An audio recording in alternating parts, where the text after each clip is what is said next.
Hello viewers, welcome to my channel numeracy maths classes. Guys, आज की video में हम करने वाले हैं चैप्टर 6 स्टार्ट। चैप्टर 6 ट्राइंगल्स, जो कि एग्जाम पॉइंट ऑफ व्यू से बहुत इंपॉर्टेंट भी है। आप 9th क्लास में ऑलरेडी कॉन्ग्रुएंसी पढ़ चुके हैं, लेकिन हम थोड़ा सा कॉन्ग्रुएंसी भी डिस्कस करेंगे आज, और सिमिलैरिटी तो करना ही है क्योंकि इस चैप्टर में मेनली सिमिलैरिटी ही पढ़ने वाले हैं। अब सिमिलर होता क्या है, सिमिलर फिगर्स क्या होते हैं, कॉन्ग्रुएंट फिगर्स होते क्या है, तो पहले वो समझ लेते हैं हम। कॉन्ग्रुएंसी क्या होती है? Two figures are said to be congruent if they have same shape and same size. मतलब क्या हुआ इस लाइन का, किन्हीं भी दो फिगर्स को हम कॉन्ग्रुएंट तब कहेंगे जब उनका शेप भी सेम हो। शेप सेम मतलब कि ट्राइंगल ट्राइंगल को कंपेयर करें, हम स्क्वायर स्क्वायर को कंपेयर करें, सर्कल सर्कल को कंपेयर करें, सेम शेप हो। फिर बारी आती है सेम साइज की, कि उनका साइज भी सेम होना चाहिए। साइज का मतलब आप ये भी समझ सकते हैं कि वो दोनों जो शेप्स की हम बात कर रहे हैं कंपेयर करने के लिए कि कॉन्ग्रुएंट है या नहीं है, वो एक दूसरे को ओवरलैप कर लें। ओवरलैप कैसे?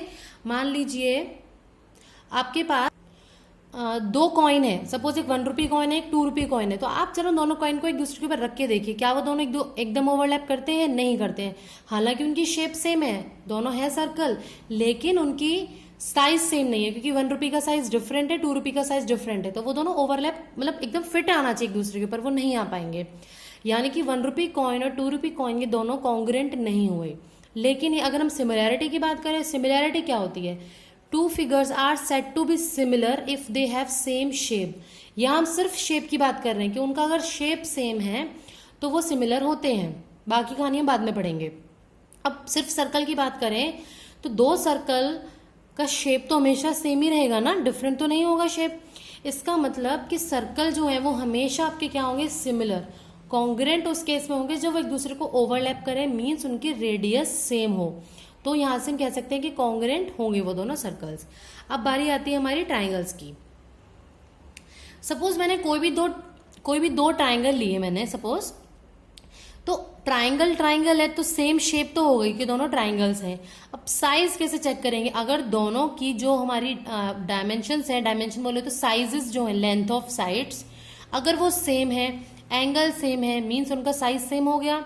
जैसे ये वाला क्वेश्चन लिया मैंने, एक ट्राइंगल लिया एबीसी, एक ट्राइंगल लिया डीईएफ। आप देखेंगे एबी की लेंथ 2 है, डीई की लेंथ भी 2 है, यानी कि एबी और डीई आपस में सेम हो गए।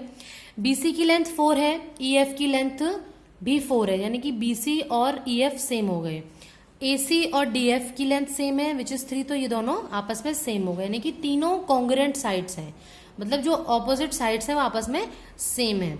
सिमिलरली हम देख सकते हैं कि एंगल ए डी सेम है, बी ई सेम है, सी और एफ सेम है।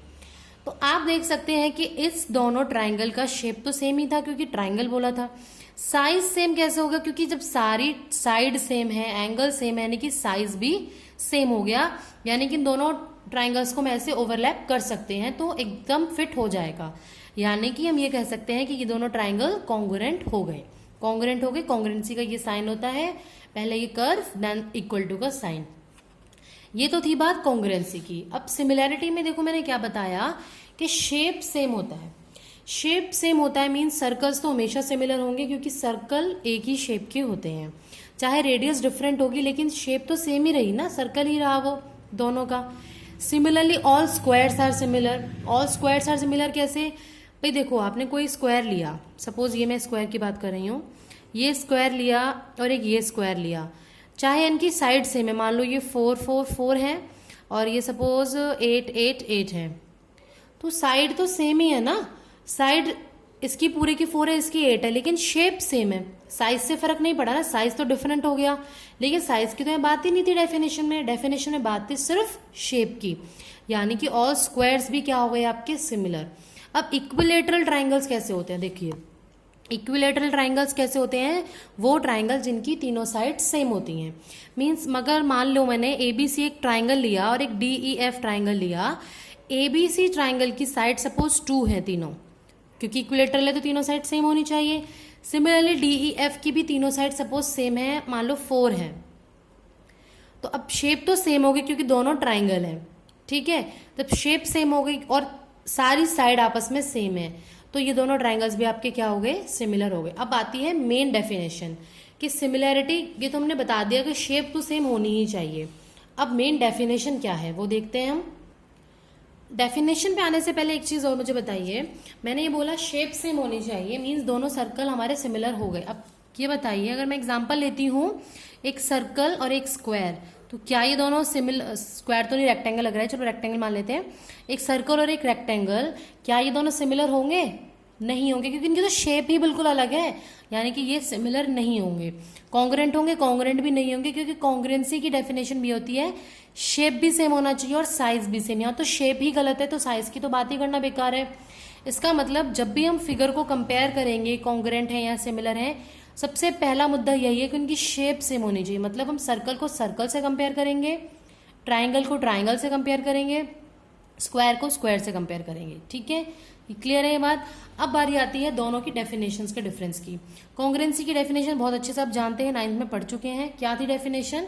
कि आपके पास दो ट्राइंगल हैं अगर, ठीक है, और दोनों ट्राइंगल के अगर all angles are equal, corresponding angles are equal, मतलब आमने सामने वाले, and corresponding sides are equal.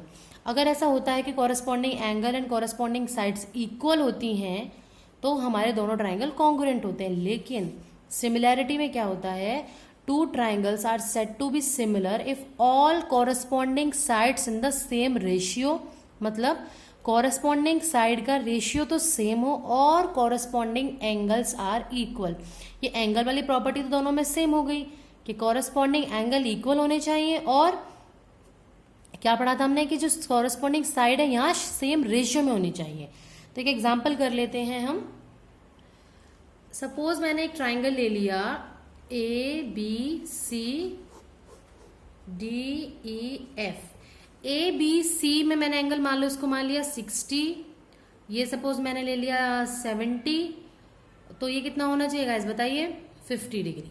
यही होगा क्योंकि तीनों का सम 180 होना चाहिए।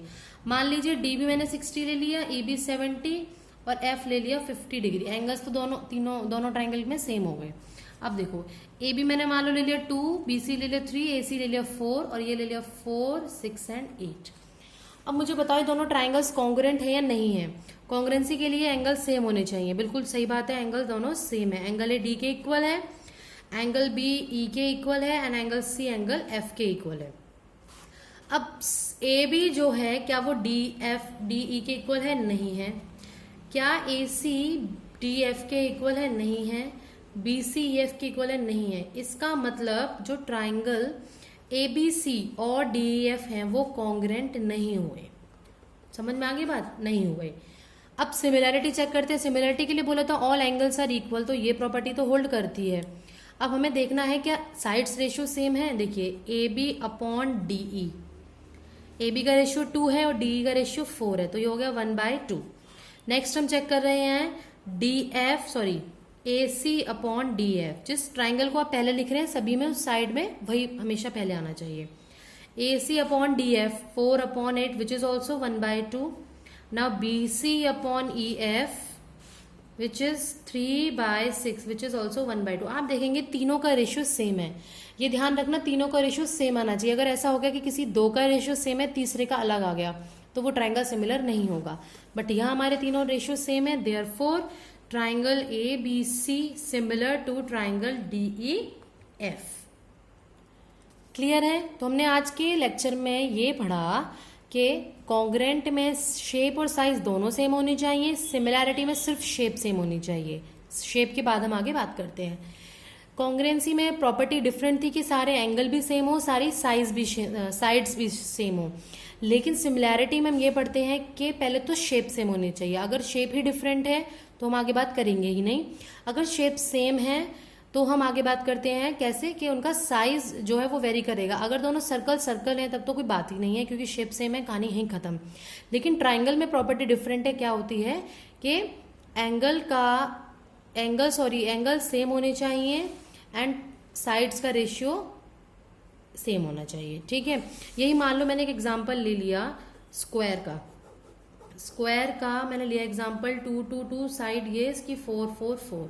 अब एंगल तो सेम ही होगा ना 90 डिग्री। साइड का क्या रेशियो होगा? देखो 2/4 2/4 2/4 2/4। भाई सारी साइड का रेशियो 2/4 ही तो मतलब 1/2 हो गया सारा काट के, यानी कि ऑल स्क्वायर्स आर सिमिलर।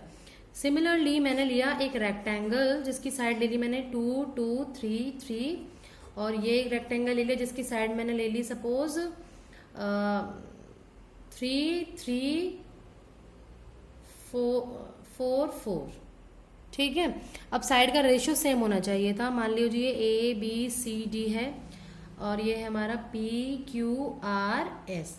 देखो A D upon P S is equal to 3/3 which is 1।